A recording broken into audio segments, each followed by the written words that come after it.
अस्सलामुअलैकुम student, I am Salman Hassan. Welcome to my YouTube channel Sindh board academy. Student, इस video के अंदर हम लोगों ने एक्सरसाइज 6.5 के क्वेश्चन नंबर 6 और 7 को कंप्लीट करना है। स्टूडेंट, ये जो क्वेश्चन नंबर 6 और 7 ये दोनों आपके पास पेपर में आ चुके हैं। दोनों इंपॉर्टेंट क्वेश्चन है, आपने इनकी अच्छे तरीके से तैयारी करनी है एग्जाम के लिए। तो चलिए इन दोनों क्वेश्चन के सोल्यूशन स्टार्ट करते हैं। तो यहाँ पे बेटा हम लोगों ने एक्सरसाइज 6.5 का क्वेश्चन नंबर 6 ले लिया है, जो कि आपके पास पेपर में भी आया है। हमें इसका क्या लेना है, एंटी डेरिवेटिव। तो चलिए स्टार्ट करते हैं। तो बेटा सबसे पहले सोल्यूशन लिखा।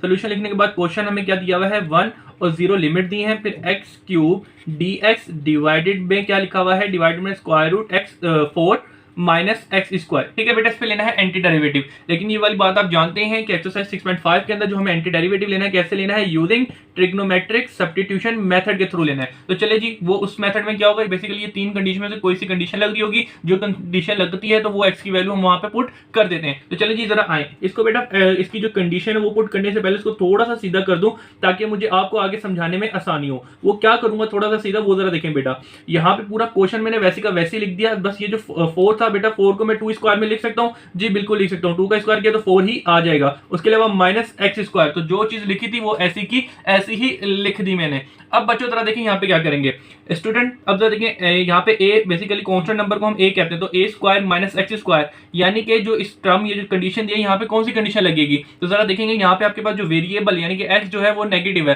तो इस तीनों कंडीशन में देखिए कहाँ पे x नेगेटिव होता है। तो बेटा ये देखिएगा पहली जो कंडीशन है यहाँ पे आपके पास x नेगेटिव होता है। तो जरा देखिएगा a square minus x square, अगर इसको बोलूं तो a square minus x square यही कंडीशन बन रही है। तो लेट हम क्या कर लेंगे, x की जगह a sec थीटा पुट कर देंगे। तो चलेंगे पहली कंडीशन को हम लोग यहाँ पे यूज करेंगे। तो सबसे अगर आप चाहें तो रेफरेंस यहाँ पे दे देंगे कि भाई when a square minus x square, तो हम लेट क्या करते हैं, x is equal to a sine theta. ठीक है जी बेटा, हम ये लेट कर लेते हैं, रेफरेंस दे देंगे, अच्छी बात है। अगर नहीं दे सकते तो लेट डायरेक्ट लिख दें, कोई मसले की बात नहीं है। तो x is equal to a sine theta हम लोगों ने कंसीडर किया अकॉर्डिंग टू डेथ कंडीशन।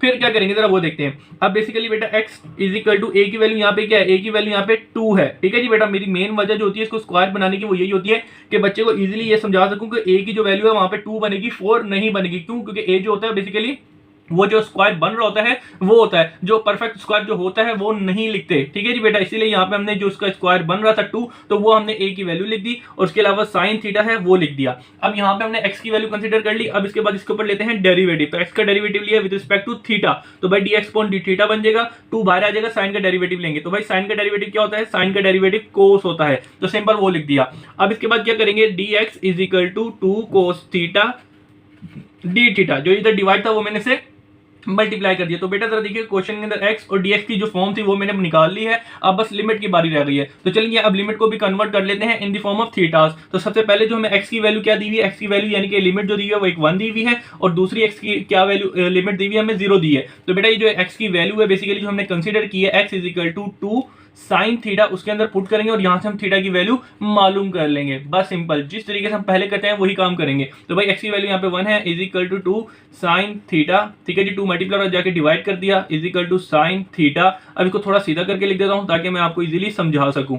अब बेटा यहां से मैं थीटा की वैल्यू चाहिए, तो भाई थीटा यूं का यूं ही रहेगा, उधर जाके साइन क्या हो जाएगा, इनवर्स हो जाएगा। तो सिंपल, तो चलें जी आई निकाल लेते हैं। तो भाई शिफ्ट दबाएं, शिफ्ट दबा के साइन लिखा तो साइन इनवर्स बन गया, और 1/2 चाहिए आपको। तो 1/2 कितना होता है साइन इनवर्स का, भाई 30 डिग्री होता है। तो ये वाली बात आप अच्छे तरीके से जानते हैं कि भाई हम जो एंटी डेरिवेटिव में होता है यूनिट डिग्री नहीं लेते एंगल का, किसमें लेते हैं, रेडियन के अंदर लेते हैं। रेडियन में कन्वर्ट करने के लिए हम पाई से मल्टीप्लाई कर देंगे और डिवाइड कर देंगे 180 से। तो देखिए ऑटोमेटिकली कन्वर्ट हो जाएगा ये किसमें, रेडियन में। तो 1/6 पाई। ठीक है जी बेटा, तो लादा ये आपने इसमें कन्वर्ट कर दिया, किसमें कन्वर्ट कर दिया, डिग्री के रेडियन के अंदर। अब इसी तरीके से यहाँ पे इसको सिंप्लीफाई करते हैं। तो यहाँ पे x की वैल्यू क्या है, 0 is equal to 2 sine theta. x की वैल्यू सिंपल पुट की है जो लिमिट्स में हमें दी हुई थी। फिर उसके बाद में 2 मल्टीप्लाई हो जाके मैंने डिवाइड किया, तो ये 2 को 0 से डिवाइड किया तो ये 0 हो जाएगा।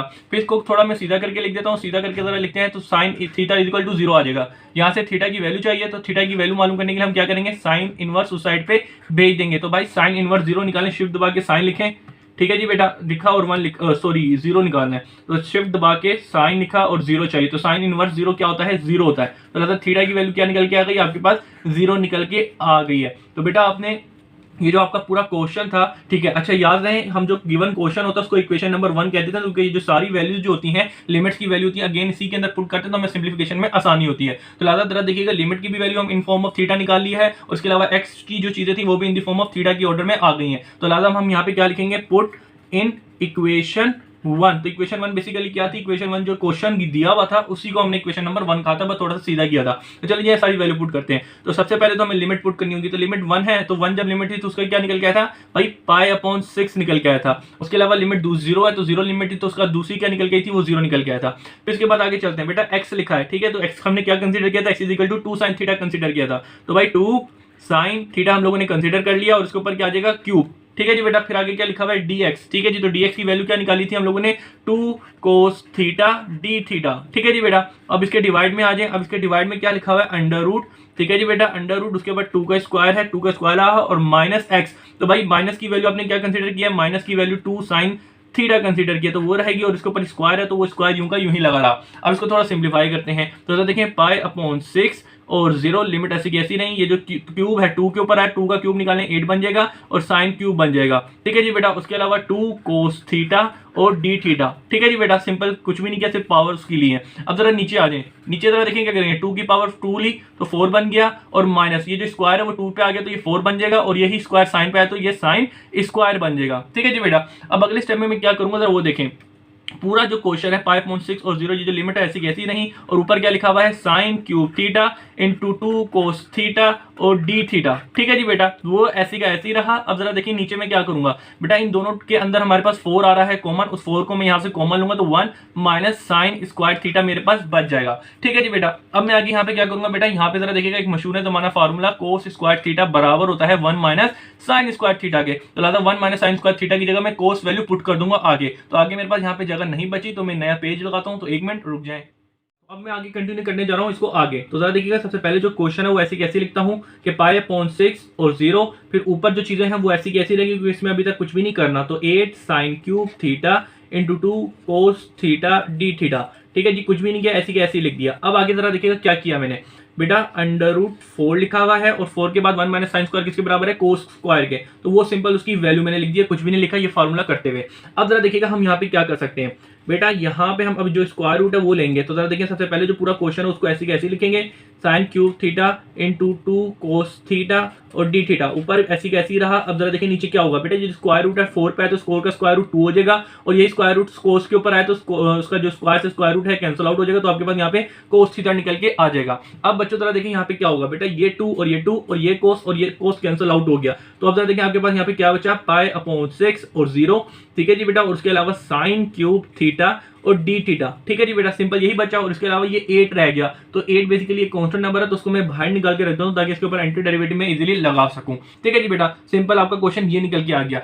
अब बेटा हम इसके ऊपर एंटी डेरिवेटिव ले सकते हैं, नहीं ले सकते, क्यों, क्योंकि बेटा साइन का तो एंटी डेरिवेटिव पता है, साइन स्क्वायर का भी एंटी डेरिवेटिव हम निकाल सकते हैं इजीली, लेकिन साइन क्यूब का नहीं निकाल सकते। तो इसको थोड़ा सिंप्लीफाई करेंगे, सिंप्लीफाई करने के बाद इसका हम लोग एंटी डेरिवेटिव इजीली निकाल सकेंगे। तो चलिए जी क्या करते हैं जरा वो देखें बेटा। सबसे पहले मैं यहाँ पे क्या करूंगा, 8π/6 0 लिमिट ऐसी कैसी रही, साइन स्क्वायर थीटा और साइन थीटा d थीटा, यानी कि साइन क्यूब को साइन स्क्वायर और साइन में मैंने ब्रेक कर दिया। अब इसके बाद यहाँ पे क्या करूंगा जरा वो देखें।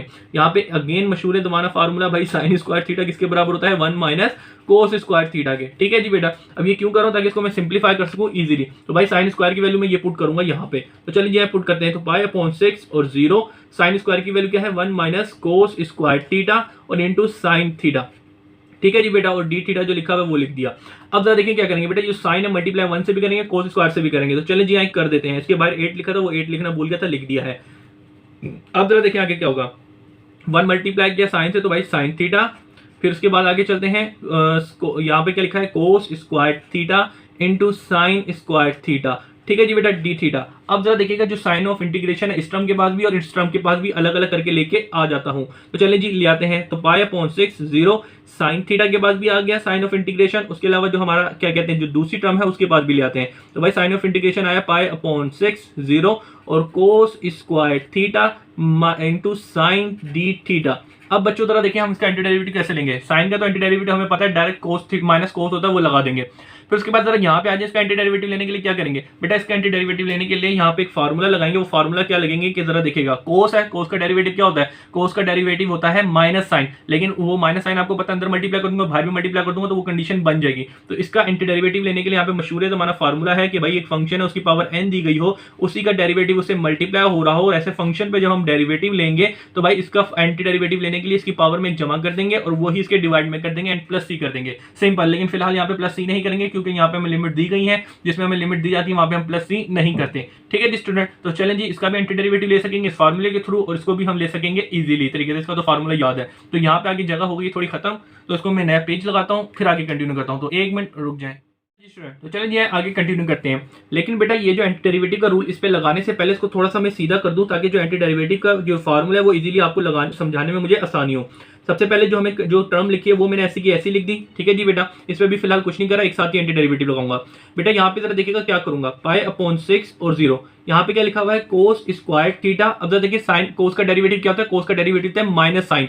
ठीक है जी बेटा, तो लाजा ये पॉजिटिव साइन था, तो लाजा माइनस मैंने इसे मल्टीप्लाई कर दिया, क्यों, ताकि मैं ये वाला फार्मूला लगा सकूं। तो लाजा माइनस मैंने जब इससे मल्टीप्लाई किया तो बाहर मुझे भी माइनस बराबर, इसको बैलेंस करने के लिए मल्टीप्लाई करना पड़ेगा, माइनस माइनस प्लस हो जाएंगे, तो दोबारा यही कंडीशन बन जाएगी। तो इसकी वजह से माइनस अंदर भी मल्टीप्लाई करना है और बाहर भी मल्टीप्लाई करूंगा, तो जब मैं बाहर मल्टीप्लाई करूंगा तो ये माइनस माइनस प्लस हो जाएगा। ठीक है जी, साइन नेगेटिव था प्लस का हो गया, तो इस तरीके से ये मैंने बैलेंस कर दिया, और इस तरीके से इसके ऊपर मैं एंटी डेरिवेटिव का जो फार्मूला है वो लगा सकूंगा इजीली। तो चलिए जी स्टार्ट करते हैं। तो बेटा सबसे पहले यहाँ पे 8 लिखा है, उसके बाद लेना है साइन का एंटी डेरिवेटिव। साइन का एंटी डेरिवेटिव क्या होता है, माइनस कोस थीटा। ठीक है जी बेटा, साइन का तो एंटी डेरिवेटिव आ गया। उसके अलावा जो लिमिट्स है पाई अपॉन 6 और 0 वो कुछ सीधी होकर इस तरीके से लिखी जाएंगी। फिर चलते हैं आगे। अब यहाँ पे जरा देखें 8, अब यहाँ पे हम आपको लिमिट क्या दी है जरा वो देखते हैं, पाई अपॉन 6 और सॉरी, अब यहाँ पे क्या करेंगे बेटा, इसका जरा देखिए, कोस है, कोस का डेरिवेटिव से मल्टीप्लाई हो रहा है, तो मेन फंक्शन कोस का डेरिवेटिव क्या है, माइनस साइन। तो भाई फंक्शन है उसका डेरिवेटिव से मल्टीप्लाई हो रहा है, तो मेन फंक्शन यहाँ पे क्या है, कोस स्क्वायर है, तो इसके अंदर एक जमा कर देंगे और वही इसके डिवाइड में कर देंगे, सिंपल। तो लिहाजा अब ये हो गया, इसका एंटी डेरिवेटिव आपने ले लिया, लेकिन इसकी जो लिमिट्स हैं वो क्या करेंगे, पाई अपॉन 6 और 0 उसको इस तरीके से हम करके लिख देंगे। अब बच्चों हम क्या करेंगे बेटा, ये जो माइनस है तो माइनस बाहर का आ जाएगा, तो ये -8 हो जाएगा। उसके अलावा कोस थीटा हो जाएगा, और ये पाई अपॉन 6 और ये 0। अब इसके अलावा यहाँ पे हम क्या करेंगे बेटा, इसके डोमिनेटर में क्या है 3 है, तो 3 को मैं बाहर निकाल दूंगा, ताकि इन द एंड जब हम लिमिट पुट कर रहे हो यहाँ पे हमें बहुत ज्यादा आसानी हो। ठीक है जी बेटा, उसके अलावा यहाँ पे पाई अपॉन 6 और 0 जो लिमिट है वो ऐसी की ऐसी रही। अभी तक हमने कुछ भी नहीं किया, बस इस क्वेश्चन को थोड़ा सा सीधा किया है। अब हम यहाँ पे क्या करेंगे, अप्लाइंग लिमिट, लिमिट को अप्लाई करने जा रहे हैं। तो भाई लिमिट को अप्लाई करने का सबसे आसान तरीका पहले लिमिट पुट करो उस क्वेश्चन के अंदर, और उसके बाद माइनस करने के बाद दूसरी लिमिट पुट करेंगे। तो चलिए जी कर देते हैं। तो सबसे पहले जरा देखिएगा यहाँ पे क्या आएगा, कोस थीटा, थीटा की जगह क्या आ जाएगा, पाई अपॉन 6। ठीक है जी बेटा, और माइनस कोस एक्स थीटा है, तो थीटा की जगह अब क्या आ जाएगा 0। तो ये तो हो गया कंप्लीट। अब चलते हैं आगे, 8/3। अब यहाँ पे जरा देखिएगा क्या होगा बेटा, सबसे पहले क्या लिखा है, कोस थीटा, तो थीटा की जगह यहाँ पे आ जाएगा पाई अपॉन 6, और इसके ऊपर होल क्या लिखा हुआ है, क्यूब, वो क्यूब लगेगा। फिर आगे चलते हैं माइनस कोस थीटा, तो थीटा की जगह आ जाएगा 0, और उसके होल के ऊपर क्या लिखा है, क्यूब लिखा है, तो वो क्यूब लगा दिया। ठीक है जी बेटा, तो सिंपल, अभी तक कुछ भी नहीं किया, हम लोगों ने लिमिट अप्लाई की है। अब लिमिट अप्लाई करने के बाद जरा देखिए यहाँ पे हम चलते हैं आगे। बेटा ये वाली बात आपको पता होगी, पाई अपॉन 6 इसके बराबर होता है 30 डिग्री के बराबर होता है। ये वाली बात तो जानते ही नहीं जानते, ये कन्वर्जन इसलिए बताता हूँ ताकि बच्चे इजीली समझ सकें, क्योंकि उनको अक्सर ये नहीं पता था कि पाई अपॉन 6 क्या होता है, क्योंकि कैलकुलेटर में ये चीज नहीं पुट कर सकते, क्योंकि अक्सर बच्चों के कैलकुलेटर किसमें होते हैं, डिग्री में ही होते हैं, तो वो रेडियन में जब वैल्यू पुट करेंगे तो उनके लिए मसला होगा, इसलिए कन्वर्जन करके दिखा देता हूँ। अगर ये चीज आपको डायरेक्ट समझ आ रही होती है तो वेल डन है, कोई मसले की बात नहीं, आप डायरेक्ट ये चीजें कर सकते हैं। अच्छा जी, तो भाई एक चीज अपना काम कर लूँ थोड़ा सा, हाँ जी 30 के पाई अपॉन 6 30 के बराबर होता है। तो अब जरा देखिएगा, कोस आपको पाई अपॉन 6 निकालना है, पाई अपॉन 6 के बराबर होता है 30 के, तो कोस 30 निकाला, कितना आया, √3/2। फिर माइनस क्या लिखा है, कोस 0, तो कोस 0 निकाला, कोस 0 होता है 1, तो आपने निकाल लिया। आगे चलते हैं, +8/3। अब आगे चलते हैं, तो भाई कोस पाई अपॉन 6 निकालना है, तो भाई आपको पता है कोस पाई अपॉन 6 किसको प्रेजेंट कर रहा है, कोस 30 को, तो भाई कोस 30 निकालिए, √3/2 आ जाएगा, लेकिन उसके ऊपर होल क्या लिखा है, क्यूब, तो वो क्यूब लगे रहेगा। और कोस 0 अभी हम लोगों ने निकाला, कोस 0 1 के बराबर होता है, और उसके अलावा जो उसकी पावर क्यूब लगी थी वो लगा दी है। अब हम बच्चों आगे क्या करेंगे वो जरा देखें। बेटा सबसे पहले हम यहाँ पे जो हमारा -8 है, -8 को इस टर्म से भी और इस टर्म से भी मल्टीप्लाई करूंगा। तो चलिए मल्टीप्लाई करता हूँ। तो सबसे पहले -8 मल्टीप्लाई बाय √3/2, और माइनस को 1 से मल्टीप्लाई किया तो ये माइनस माइनस प्लस हो जाएगा, और 8 1 जा 8 आ जाएगा। फिर चलते हैं आगे। बेटा यहाँ पे जरा देखिएगा, यहाँ पे क्या होगा, क्यूब जो है √3 पे आया तो ये कुछ इस तरीके से बन जाएगा। ठीक है जी बेटा, और यही क्यूब 2 के ऊपर आएगा तो ये 8 बन जाएगा। उसके अलावा -1 का क्यूब लेंगे तो 1 आ जाएगा। अगर किसी बच्चे को यहाँ पे मसला हो रहा है कि भाई सर आपने यहाँ पे क्या किया है, क्यूब की पावर क्यूब जो निकाली वो कैसे निकाली, तो बेटा अपना कैलकुलेटर में जाएं, आप क्यूब मतलब √3 की पावर क्यूब निकालें तो 3√3 आ जाएगा ऑटोमेटिकली। और जिस बच्चे को डायरेक्ट समझ आ रहा है वेल डन है, और जिसको नहीं आ रहा तो वो कैलकुलेटर यूज करके अपनी सिंप्लीफिकेशन कर सकता है। अच्छा जी, अब चलते हैं आगे। अब बच्चों यहाँ पे हम क्या करेंगे, सबसे पहले यहाँ पे इसकी सिंप्लीफिकेशन करने के लिए ये देखिए 8 मल्टीप्लाई किया था, 8 से ये 2 कैंसिल आउट किया तो यहाँ पे 4 बच जाएगा और √3 इसके पास मल्टीप्लाई वो लिख दिया। उसके अलावा 8 था वो यूं का यूं ही रहा। अब जरा देखिए 8/3 इससे मल्टीप्लाई करेंगे तो बेटा 8/3 जब मैं इसके पास मल्टीप्लाई में लाऊंगा ये वाला 3 और ये 3 कैंसिल आउट होगा, ये 8 और ये एक दूसरे को कैंसिल आउट करेगा तो यहाँ पे आपके पास सिंपल √3 बच जाएगा। इसी तरीके से 8/3 इससे मल्टीप्लाई हुआ, अब इससे भी मल्टीप्लाई होगा तो 8/3 को 1 से मल्टीप्लाई किया तो ये 8/3 1 जा 8/3 ही आ जाएगा। ठीक है जी बेटा, सिंपल, कुछ भी नहीं किया, सिर्फ मल्टीप्लिकेशन की और कुछ नहीं किया हम लोगों ने। अब बच्चों हम लोग यहाँ पे क्या करेंगे वो देखिएगा। बेटा यहाँ पे आपके पास क्या लिखा हुआ है, -4 और प्लस √3 और √3 है तो इसका मतलब ये एक दूसरे के अंदर ऐड और सबट्रैक्ट होंगे तो -4 और +1 किया तो ये -3 √3 आ जाएगा। फिर उसके अलावा यहाँ पे आपके पास 8 और -8/3 बच जाएगा। तो भाई अगर आपको एलसीएम लेने में मुश्किल हो तो भाई अपना कैलकुलेटर यूज करें, 2 मिनट के अंदर देखें 8/3 जो है उसका आपने लिखा कैलकुलेटर के अंदर, उसका जो एलसीएम लेना था आपके सामने 2 मिनट के अंदर आ गया है। तो भाई this is your final answer. अब आप अपना चाहें तो आंसर यूं करके छोड़ सकते हैं, लेकिन अक्सर बच्चे कहेंगे सर जो बुक के अंदर पीछे आंसर दिया है वही ला के दें, तो उसके लिए आप जरा देखें यहाँ पे क्या करें। तो अब हम चाहें तो इस क्वेश्चन का जो आंसर है वो यहाँ पे आके छोड़ सकते हैं, लेकिन जो आपकी बुक के पीछे आंसर दिया गया है वही आंसर लाने के लिए जरा देखें हम बस यहाँ पे क्या करेंगे, इसका सिंपल एलसीएम ले लेंगे, आपका जो फाइनल आंसर है वो आपके पास आ जाएगा। तो -3 लिखा हुआ है, अगर आप डायरेक्ट एलसीएम ले सकते हैं वेल डन है, अगर नहीं आता तो बेटा पूरी वैल्यू कैलकुलेटर में डालें। -3 प्लस 16/6 लिखा है। ठीक है जी बेटा, तो सिंपल पूरी वैल्यू हमने कैलकुलेटर में डाली, क्या इसका एलसीएम में आ गया 16 - 9/3 डिवाइडेड बाय 3। ठीक है जी बेटा, इसका आपने एलसीएम में ये आ गया। अब हम यहाँ पे क्या करेंगे बेटा, 1/3 को अगर मैं बाहर कॉमन निकाल लूँ, कॉमन क्या निकालूँ बस साइड पे करके लिख दूँ तो -16 - 9/3 जो लिखा है वो कुछ इस तरीके से लिख दिया जाएगा इस चीज को। तो अब आप अपनी बुक के पीछे जाएंगे तो आपको यही आंसर मिलेगा। तो इस क्वेश्चन का जो फाइनल आंसर है वो आपको मैंने निकाल के दे दिया है, दिस इज योर आंसर। तो अब हम लोगों ने एक्सरसाइज 6.5 का क्वेश्चन नंबर 7 ले लिया है जो कि दिया है ये, और ये आपके पास पेपर में भी आया हुआ है। तो चलिए जाए इसका एंटी डेरिवेटिव लेते हैं। तो भाई सोल्यूशन लिखा, सोल्यूशन लिखने के बाद आपको क्वेश्चन क्या लिखा हुआ है बेटा, क्वेश्चन यहाँ पे लिखा हुआ है ए, ठीक है जी, और 0 लिमिट दी गई है। उसके अलावा question dx divided by a² plus x² की पावर क्या लिखी हुई है 3/2। ठीक है जी बेटा, ये आपको दिया हुआ है, इस पे लेना है anti derivative. Student anti derivative लेने से पहले ये वाली बात आपको पता होगी कि बेटा हम इसको किस मेथड से सॉल्व करेंगे, यूजिंग ट्रिग्नोमेट्रिक। ठीक है जी, ट्रिग्नोमेट्रिक सब्स्टिट्यूशन मेथड के थ्रू करेंगे। तो चलिए जी स्टार्ट करते हैं। तो भाई अब यहाँ पे जरा देखें, ट्रिग्नोमेट्रिक सब्स्टिट्यूशन मेथड लगा रहे हैं तो यहाँ पे इसकी फॉर्म बनाने की कोई जरूरत ही नहीं, डायरेक्ट यहाँ पे बनी है। तो बेटा यहाँ पे क्या आप जरा देखिएगा, ट्रिग्नोमेट्रिक सब्स्टिट्यूशन मेथड कर रहे हैं ना, तो यहाँ पे देखते हैं यहाँ पे इन तीनों में से कौन सी कंडीशन यहाँ पे लगेगी। तो देखिए यहाँ पे a² प्लस x², यहाँ पे तो डायरेक्ट की कंडीशन लग रही है कि भाई a और x जो है दोनों पॉजिटिव होने चाहिए। तो जरा देखिए जो दूसरी कंडीशन है इसके अंदर आपको दोनों जो टर्म है वो पॉजिटिव मिलेंगी, तो लिहाजा इस क्वेश्चन के अंदर हम x की जगह टेंजेंट थीटा पुट करेंगे। तो चलिए जी आए, तो सबसे पहले यहाँ पे रेफरेंस दे दें कि भाई when a² प्लस x², ठीक है, तो हम लेट क्या कर लेते हैं x = a टेंजेंट थीटा। ठीक है जी बेटा, अकॉर्डिंग टू सेकंड कंडीशन। तो चले जी आए, अब यहाँ पे हम क्या करेंगे भाई, जो अब ये रेफरेंस दे दें तो अच्छी बात है। अब x = क्या पुट करेंगे a, ठीक है जी, अब a की वैल्यू यहाँ पे a ही रहेगी क्योंकि कुछ चीज है ही नहीं, और उसके अलावा टेंजेंट थीटा यूं का यूं ही रहेगा। अब हम यहाँ पे क्या करेंगे जरा देखें, अब बेटा x की वैल्यू ये आएगी यहाँ पे, तो चलें वो लिख दी। अब इसके बाद हम क्या करते थे, x की निकालने के बाद इसके ऊपर डेरिवेटिव ले लेते थे। तो भाई चलें जी डेरिवेटिव लेते हैं। तो भाई a यहाँ पे कांस्टेंट नंबर है, उसको मैंने बाहर निकाल दिया, तो टेंजेंट का डेरिवेटिव लूंगा। तो भाई a लिखा रहा है ऐसी कैसी, टेंजेंट का डेरिवेटिव क्या होता है बेटा, sec² होता है, तो लिहाजा वो मैंने इसका डेरिवेटिव लिख दिया। अब इसके बाद क्या करूंगा, dx = a sec² theta into D theta. जरा देखेंगे यहाँ पे मैंने x और dx की फॉर्म निकाल ली है, सिंपल हो गई कहानी। अब ये dx और dx की वैल्यू हो गई, अब हम लिमिट्स के लिए काम करेंगे। तो बेटा लिमिट्स यहाँ पे मैं सबसे लिमिट्स a और 0 दी हैं, तो सबसे पहले x की जगह a और ये x की जगह जो दूसरी लिमिट दी है वो 0 0 लिख ली। अब ये जो बेसिकली x की जो वैल्यू है हम कहाँ पुट करेंगे, ये जो हमने कंसीडर की है x = a टेंजेंट थीटा के अंदर हम क्या पुट करेंगे, x की वैल्यूज पुट करेंगे और उसके अंदर से थीटा की वैल्यू मालूम करेंगे। तो चलिए जी जरा देखें क्या होगा। तो सबसे पहले जरा देखिए x की वैल्यू a पुट करें = a टेंजेंट थीटा लिखा हुआ है, और ये अब a मल्टीप्लाई जाके मैंने डिवाइड किया, तो a से a डिवाइड करेंगे तो यहाँ पे कैंसिल आउट हुआ, टेंजेंट थीटा = यहाँ पे आपके पास क्या आ जाएगा 1 टेंजेंट थीटा बच जाएगा। ठीक है जी बेटा, अब इसको मैं आगे कंटिन्यू करता हूँ इस साइड पे। तो जरा देखिए यहाँ पे इसको थोड़ा सीधा करके लिख दूं ताकि मुझे आगे समझाने में आपको आसानी हो। टेंजेंट थीटा = 1 हो जाएगा जी, बिल्कुल हो जाएगा। यहाँ से आपको टेंजेंट की वैल्यू चाहिए तो उधर जाके टेंजेंट इनवर्स 1 आ जाएगा। तो अब जरा देखें, आप अपना कैलकुलेटर निकालें, शिफ्ट दबा के टेंजेंट में टेंजेंट इनवर्स और 1 निकालें, कितना आ गया 45 आ जाएगा। तो टेंजेंट 45 डिग्री है, लेकिन ये आपको पता है किसमें मालूम करना है, रेडियन के अंदर मालूम करना है। तो रेडियन किसके 45 डिग्री जो होता है रेडियन में कैसे होता है, π/4 होता है। तो लिहाजा ये आपने रेडियन के अंदर एंगल निकाल लिया है।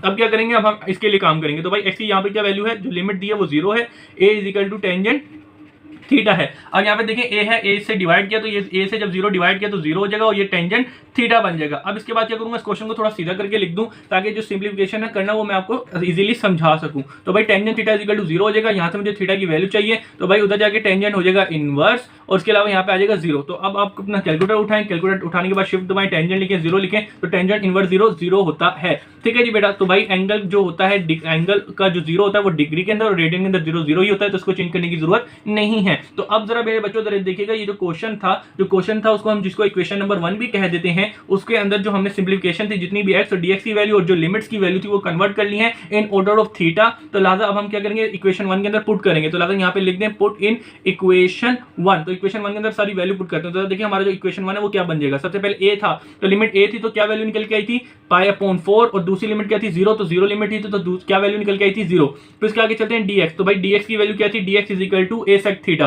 तो भाई a sec square theta into d theta. फिर इसके डिवाइड में जरा आ जाए, इसके डिवाइड में जरा देखिएगा यहाँ पे क्या है ए स्क्वायर। ठीक है जी बेटा, ए स्क्वायर प्लस एक्स लिखा हुआ है तो एक्स की जगह हमने क्या पुट करना है, ए टेंजेंट थीटा। ठीक है जी बेटा, तो ए टेंजेंट थीटा वो पुट कर दिया और उसके ऊपर होल स्क्वायर लगा, वो स्क्वायर यूं का यूं ही लगा रहा। और इस होल के ऊपर क्या लिखा हुआ है, इस होल के ऊपर बेटा लिखी हुई है पावर 3/2, वो यूं की यूं ही लगी रही। तो अब जरा देखिए जो पूरा क्वेश्चन था किस तरीके से यहाँ पे कन्वर्ट हो गया, जो वैल्यू आपने कंसीडर की थी वो सारी पुट कर दी है। अब इसको सिंप्लीफाई करते हैं और अपना आंसर लेते हैं। तो देखिए π/4 0 a sec square theta d theta. ऊपर तो ज्यादा सिंप्लीफिकेशन नहीं की, नीचे ऐसी कैसी रहा, ऊपर ऐसी कैसी रहा। अब जरा देखिए नीचे देखें क्या करेंगे, सबसे पहले a स्क्वायर प्लस अब ये जो स्क्वायर है a के ऊपर है तो ये स्क्वायर बन जाएगा और यही स्क्वायर टेंजेंट पे आएगा तो ये टेंजेंट स्क्वायर बन जाएगा। ठीक है जी बेटा। और इसके होल के ऊपर जो 3/2 है वो यूं का यूं ही लिखा रहने दिया, इसके ऊपर अभी तक हमने कुछ काम नहीं किया।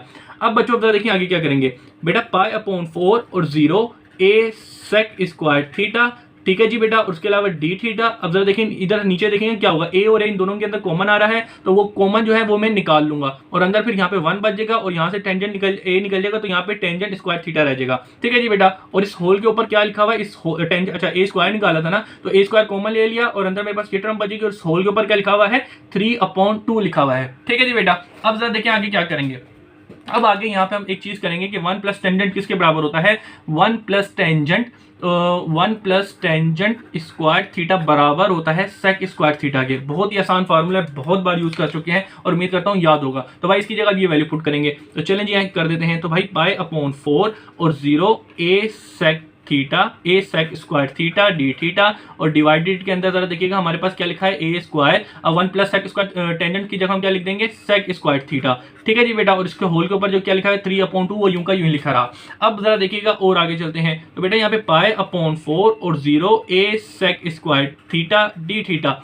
अब इसके बाद आगे जरा देखिएगा यहाँ पे क्या करेंगे बेटा, 3/2 a के ऊपर भी आएगा और 3/2 sec स्क्वायर के ऊपर भी आएगा। ठीक है ना बेटा, क्योंकि जो पावर है इन दोनों के ऊपर है। तो सबसे पहले 3/2 जो हमारा इसके ऊपर आया तो जरा देखिएगा यहाँ पे क्या होगा, 3/2 इसके ऊपर आएगा तो पावर से पावर मल्टीप्लाई होगी, ये वाला 2 और ये 2 एक दूसरे को कैंसिल आउट करेगा तो a की पावर क्या बन जाएगी, 3 बन जाएगी। ठीक है बेटा।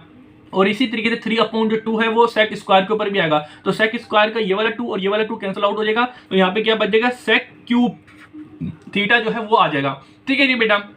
अब आगे क्या करेंगे, आगे बस थोड़ी सिंप्लीफिकेशन है वो काटा पीटी करेंगे और अपना जो आंसर है वो देंगे। तो आगे इसको कंटिन्यू करूंगा नए पेज पर, तो यहाँ पे मुझे 10 मिनट दे दें, मैं 1 मिनट का पेज लाता हूँ, रुक जाए। अच्छा जी स्टूडेंट, तो अब जरा देखिएगा इसको मैं आगे कंटिन्यू करता हूँ। सबसे पहले हमें लिमिट देनी है π/4 और 0, उसको तो मैंने कुछ नहीं किया। अब जरा देखिएगा आगे क्या करूंगा बेटा, ये a और ये a एक दूसरे से कैंसिल आउट करेंगे तो नीचे मेरे पास a स्क्वायर बच जाएगा। ठीक है, एक 3 में से 1 कट गया तो 2 बच गए।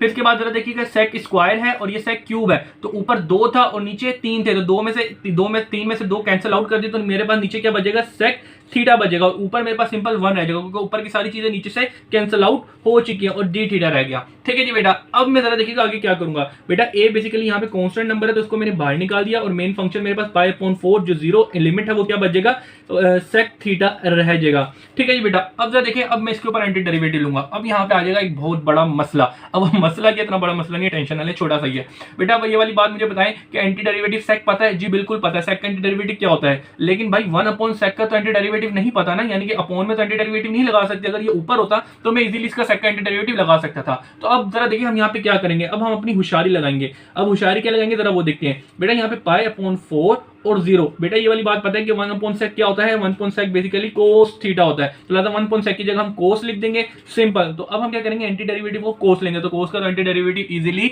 ले सकते हैं। तो चलिए जी यहाँ लेते हैं, तो भाई 1/a²। अब ये जो हमारी एंटी डेरिवेटिव लगाने लगे हैं तो लिहाजा साइन ऑफ एंटी डेरिवेटिव खत्म हो जाएगा और स्क्वायर ब्रैकेट्स आ जाएंगे। तो भाई कोस का एंटी डेरिवेटिव क्या होता है, कोस का एंटी डेरिवेटिव साइन होता है, और जो लिमिट्स आपकी π/4 और 0 है वो कुछ इस तरीके से लिख दी जाएंगी। तो सिंपल बेटा इसका जो एंटी डेरिवेटिव था आप लोगों ने अब ले लिया है। अब हम क्या करेंगे, लिमिट्स पुट करेंगे। तो चलिए लिमिट पुट करते हैं। तो भाई सबसे पहले यहाँ पे लिमिट कैसे पुट करेंगे, साइन थीटा, तो थीटा की जगह क्या आ जाएगा π/4 और माइनस साइन थीटा, अब एक्स थीटा की जगह क्या आ जाएगा 0, सिंपल। अब जरा देखिएगा अपना कैलकुलेटर निकालें, कैलकुलेटर निकालने के बाद जरा साइन π/4 निकालें, क्या आएगा, π/4 किसको प्रेजेंट कर रहा है, 45 को। यहाँ पे मैं रेफरेंस भी देता हूँ कि π/4 जो है बेसिकली 45 डिग्री के बराबर है। तो भाई आपने क्या लिखा, साइन 45 निकालें तो क्या आया, अंडर रूट 2/2 आया माइनस साइन 0। तो भाई साइन 0 0 होता है, तो ये आपने 0 लिख दिया। ठीक है जी बेटा, अब हम आगे क्या कर सकते हैं वो जरा देखें। अब मेरे बच्चों यहाँ पे हमने देखा, यहाँ पे हम क्या करेंगे, 1/a² √2/2, 0 हो जाएगा, खत्म, सिंपल। अब ये इसको मैं इससे मल्टीप्लाई करूंगा तो ये √2/2a² 2 आ जाएगा। ठीक है जी बेटा, इसको ज्यादा से ज्यादा लिखना चाहें, इसको और की लिखना चाहें तो इसको इस तरीके से लिख सकते हैं, 2a²। ठीक है जी बेटा, a को पहले लिख दिया और 2 को उसके आगे लिख दिया। तो भाई this is your final answer. उम्मीद करता हूं बेटा कि सारी चीजें आपको बहुत अच्छे तरीके से क्लियर हो रही होंगी, और इतनी अच्छे तरीके से समझा रहा हूं तो वीडियो को जरूर लाइक कर दिया कीजिएगा, और उसके अलावा अपना बहुत सा ख्याल रखिएगा, और ये यूट्यूब चैनल अपने दोस्तों के साथ जरूर शेयर कीजिएगा, ताकि वो भी ये छोटी छोटी चीजें जहां पे वो फंसे होते हैं तो डायरेक्ट वो क्वेश्चन पे जाएं और वो चीजें समझें और अपना फायदा कर सकें। अल्लाह हाफिज।